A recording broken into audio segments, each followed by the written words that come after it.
નમસ્કાર મિત્રો, તો સ્વાગત છે એક નવા વિડીયોમાં. સો ફ્રેન્ડ્સ, આજના વિડીયોમાં આપણે તાપી જિલ્લામાં ફરવા માટેની ટોપ 10 જગ્યાઓ વિશે જાણીશું. તો ચાલો વિડીયોને શરૂ કરીએ. Number 10, Chacharbunda viewpoint. Chacharbunda viewpoint જે તાપી જિલ્લાના સોનગઢથી થોડી દૂર તૂટી ગામમાં આવેલું છે, જે ઉકાઈ ડેમની બાજુમાં છે, જ્યાંથી ઉકાઈ ડેમનો નજારો મનમોહક બની જાય છે. આ જગ્યા ચોમાસાની ઋતુમાં મનમોહક બની જાય છે. અહીં તમે ફેમિલી સાથે પિકનિક અને ફોટોગ્રાફી માટે આવી શકો છો. નંબર 9, ચિમેર ધોધ. ચિમેર ધોધ એ તાપી જિલ્લાની નજીક ફરવા માટેના મુખ્ય સ્થળોમાંનું એક છે. આ ધોધ તાપી જિલ્લાના ચિમેર ગામ પાસે આવેલો છે. આ ધોધને ચિમેર ઘોઘા તરીકે પણ ઓળખવામાં આવે છે. આ ધોધ ચિમેર ગામથી લગભગ 2 કિલોમીટર દૂર છે. અહીં તમને પહાડી વિસ્તાર જોવા મળે છે. આ ધોધ જંગલની અંદર આવેલો છે. આ ધોધ ગુજરાતનો સૌથી ઊંચો ધોધ છે. અહીં તમને સુંદર નજારો ચોમાસાની અંદર જોવા મળે છે. વરસાદની મોસમમાં આ જગ્યા સ્વર્ગથી ઓછી નથી. અહીંયા તમે ધોધનો આનંદ માણી શકો છો. નંબર 8, ગૌમુખ મહાદેવ મંદિર. તાપી જિલ્લાના વ્યારા વન વિભાગમાં કાર્ય વિસ્તારમાં આવેલા સોનગઢ તાલુકાથી 15 કિલોમીટરના અંતરે આવેલા દોણ ગામે સહ્યાદ્રીની રમણીય ગિરિમાળાઓ વચ્ચે તાપી જિલ્લાનું સૌથી નયનરમ્ય ધાર્મિક અને પ્રવાસન સ્થળ છે. સોનગઢથી ઓટા જતા રસ્તા પર પહાડોની વચ્ચે ગીચ જંગલમાં આવેલું ગૌમુખ મહાદેવ મંદિર પ્રકૃતિ પ્રેમીઓ માટે અદ્ભુત આકર્ષણ ધરાવે છે. અહીંયા એક ઝરણું વહે છે, જે ગૌમુખમાંથી પસાર થઈને આગળ જતા જમીનમાં લુપ્ત થઈ જાય છે. અહીં આવીને તમે દર્શન કરી શકો છો. નંબર 7, ગુસમાઈ માડી પદમ ડુંગરી. પદમ ડુંગરી ઇકો ટુરિઝમ સેન્ટર જતા રસ્તામાં આદિવાસી સમુદાયની શ્રદ્ધા દેવી ગુસમાઈ માડીનું મંદિર આવેલું છે. આ મંદિર સાથે અનેક કથાઓ અને વાર્તાઓ જોડાયેલી છે.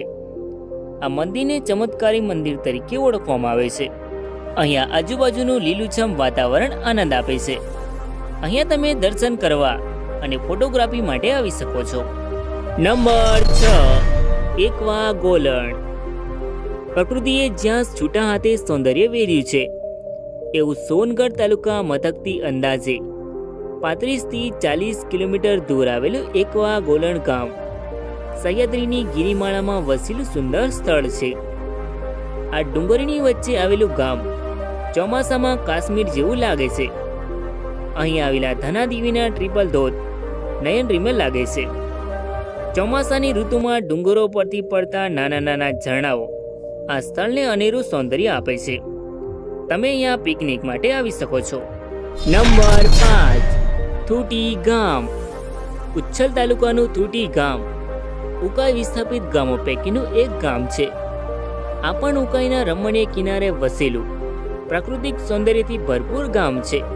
અહીં વીકેન્ડમાં આજુબાજુના વિસ્તારના ઘણા પર્યટકો અહીં વન ડે પિકનિક માટે આવે છે. તૂટી ગામનો ઉકાઈ જળાશય આ કિનારાનું પાણી એકદમ સ્વચ્છ રહેતું હોવાના કારણે આજુબાજુના વિસ્તારના પર્યટકોમાં આ સ્થળ મિની ગોવા તરીકે જાણીતું થયું છે. નંબર 4, દેવલી માડી દેવલપાડા. દેવલી માડી દેવલપાડા મંદિર તાપી જિલ્લાના સોનગઢ તાલુકાના દેવલપાડા ગામે આવેલું પ્રાચીન મંદિર છે. દેવલી માડીનું મંદિર આદિવાસી સમાજની આસ્થાનું કેન્દ્ર છે, જ્યાં મોટી સંખ્યામાં શ્રદ્ધાળુઓ દર્શન કરવા માટે અને ફરવા માટે જાય છે. અહીં તમે દર્શન કરવા માટે જઈ શકો છો. Number 3, Ambapani eco tourism spot. Ambapani eco tourism spot તાપીનું મુખ્ય પ્રવાસન સ્થળ છે. અહીં તમને ચારે બાજુ જંગલોનો નજારો જોવા મળે છે. અહીં પૂર્ણા નદી વહે છે, જ્યાં તમે બોટ રાઇડનો આનંદ માણી શકો છો. અહીંયા ટ્રી હાઉસ બનાવવામાં આવ્યા છે, જ્યાં તમે રહી શકો છો. આ માટે તમારે બુક કરીને રાત્રિ રોકાણ કરી શકો છો. અહીંયા કેન્ટીનની પણ સુવિધા છે, જ્યાં તમને ખાવાની ઘણી બધી વસ્તુઓ મળી જશે. અહીં બાળકો માટે પ્લે એરિયા છે, જ્યાં બાળકો ખૂબ જ એન્જોય કરી શકે છે. તમે અહીંયા ફરવા આવી શકો છો. નંબર 2, ધારેશ્વર મહાદેવ મંદિર. તાપી જિલ્લાના ઉચ્છલ તાલુકાના વડગામ ખાતે ધારેશ્વર મહાદેવનું પ્રસિદ્ધ મંદિર આવેલું છે. તે ઉચ્છલથી 30 કિલોમીટર દૂર નિઝર સ્ટેટ હાઈવે પર ગવાણ ગામની નજીક પ્રાકૃતિક સૌંદર્યથી ભરેલું ભક્તિધામ આવેલું છે. જૂની શૈલીનું આ મંદિર ભવ્ય ઇતિહાસ ધરાવે છે. આ જગ્યાનો ઉલ્લેખ સ્કંદ પુરાણમાં પણ થયો છે, જ્યાં યુધિષ્ઠિરે તપ કર્યું હતું. અહીં તમે દર્શન કરવા માટે આવી શકો છો. નંબર 1, સોનગઢ કિલ્લો. સોનગઢનો કિલ્લો તાપી જિલ્લાનું મુખ્ય આકર્ષણ છે. આ એક ઐતિહાસિક કિલ્લો છે. સોનગઢ ખૂબ જ આકર્ષક છે. આ કિલ્લો ઊંચી ટેકરી પર બનેલો છે. કિલ્લા સુધી જવા માટે સીડીઓ છે. કિલ્લાની ચારે બાજુ કુદરતી નજારો જોઈ શકાય છે. આ કિલ્લો 16મી સદીમાં ગાયકવાડ શાસકો દ્વારા બનાવવામાં આવ્યો હતો. આ કિલ્લામાં તમને ચારે બાજુ સુંદર નજારો જોવા મળે છે. તમે અહીંયા ફરવા આવી શકો છો. અહીંયાનો નજારો વરસાદની મોસમમાં અદ્ભુત બની જાય છે.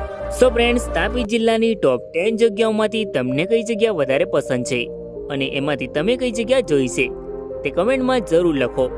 અને વિડીયો ગમ્યો હોય તો વિડીયોને લાઈક કરીને ચેનલમાં નવા હોય તો ચેનલને સબસ્ક્રાઇબ જરૂર કરો, જેથી મારા આવનારા વિડીયો જોવા મળે. Thank you.